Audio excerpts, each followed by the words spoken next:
জানুয়ারি ১ বার্তা প্রাপ্তি ৫০০ টাকা। এটা যাবে কি হবে? একটু পজ করো, চিন্তা করো। জানুয়ারি ১ বার্তা প্রাপ্তি ৫০০ টাকা।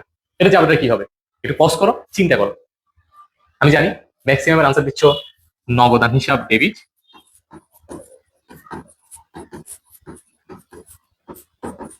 প্রাপ্ত বার্তা হিসাব ক্রেডিট।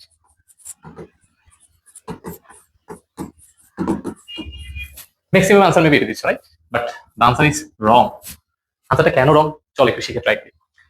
বার্তা প্রাপ্তি এগুলোকে আমরা নগদ বার্তা বলি। নগদ বার্তা, নগদ বার্তা হচ্ছে অনগদ লেনদেন। নগদ বার্তা কি লেনদেন? অনগদ লেনদেন। চলো বিষয়টা একটু ক্লিয়ার করি। নগদ বার্তা কখনো নগদে দেওয়া হয় না।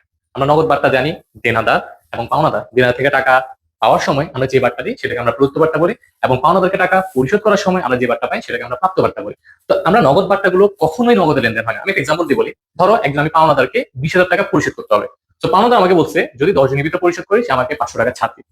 আমি ধরো ১০ দিনের ভিতরে পরিশোধ করছি, আমি ২০,০০০ টাকা আমার দেওয়া লাগবে না, আমার দেওয়া লাগবে ১৯,৫০০ টাকা।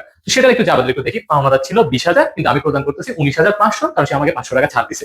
এটা জাবেদাটা হচ্ছে পাওনাদার হিসাব, পাওনাদার হিসাব ডেবিট ২০,০০০ টাকা, নগদান হিসাব, নগদান হিসাব ক্রেডিট ১৯,৫০০ টাকা, প্রাপ্ত বার্তা হিসাব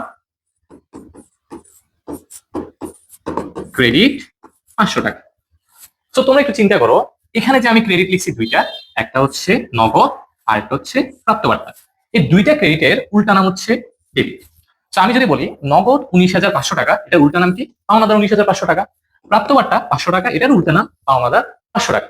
তো বার্তা প্রাপ্তি ৫০০ টাকা আসলে মূলত পাওনাদার আমাকে ৫০০ টাকা ব্যাক দেয় না। আমি তাকে পরিশোধ করার সময় ১৯,৫০০ টাকাই পরিশোধ করি। আমি তাকে ২০,০০০ টাকা দিই না যে সে আমাকে আবার ৫০০ টাকা ব্যাক দিবে। আমি তাকে পরিশোধ করি কত? ১৯,৫০০।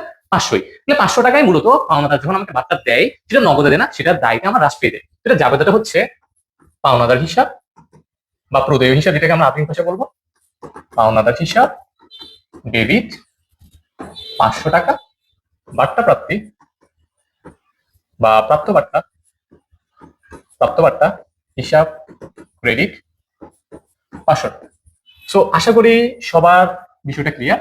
মনে রাখবা, নগদ বার্তা যেগুলো প্রাপ্ত বার্তা, প্রদত্ত বার্তা, এগুলো নগদে দেওয়া হয় না। এগুলো দেনাদার এবং পাওনাদার আমাদেরকে ছাড় দেয়, বা দেনাদারকে আমরা ছাড় দিই এবং পাওনাদারকে আমরা ছাড় পাই। এই বার্তাগুলো নগদে লেনদেন হয় না। এদের ছাড় পাই বা ছাড় দিই যেগুলো আমরা পাওনাদার থেকে ম্যানেজ করবো অথবা দেনাদার থেকে ম্যানেজ করবো। সো বার্তা প্রাপ্তি যাবে হচ্ছে পাওনাদার হিসাব ডেবিট বা প্রদেয় হিসাব, আধুনিক ভাষা প্রদেয় হিসাব ডেবিট, প্রাপ্ত বার্তা হিসাব ক্রেডিট। আর দেনাদার থেকে দেনাদারকে আমরা যে বার্তাটা দিই, প্রদত্ত বার্তা হিসাব ডেবিট, দেনাদার হিসাব ক্রেডিট। তো আশা করি বিষয়টা ক্লিয়ার থাকবে তোমাদের। এবং একটা অনেক গুরুত্বপূর্ণ একটা এমসিকিউ আসে অ্যাডমিশনে, সেটা হচ্ছে নগদ বার্তা অনগদ লেনদেন। কোয়েশ্চেন করে কোনটি অনগদ লেনদেন? আমরা জানি অবচয়, অবলোপন, সেখানে অপশন নগদ বার্তাও থাকে। আমরা ম্যাক্সিমাম নগদ বার্তাকে ভাবি নগদ লেনদেন। তো আমরা কোনটি অনগদ লেনদেন সেটা যদি প্রশ্ন করে, আমরা নগদ বার্তা অপশনটা, নগদ বার্তা না, আমরা কোনটি অনগদ লেনদেন নয়, আমরা কি করি? নগদ বার্তা ঠিক দিই। আমরা ধরে নিই নগদ বার্তা নগদ লেনদেন। অ্যাকচুয়ালি নগদ বার্তা হচ্ছে কোন লেনদেন? অনগদ লেনদেন। ঠিক আছে? এরকম ভিডিও পেতে গেলে অবশ্যই পেজের সাথে যুক্ত থাকতে হবে। আসসালামু আলাইকুম।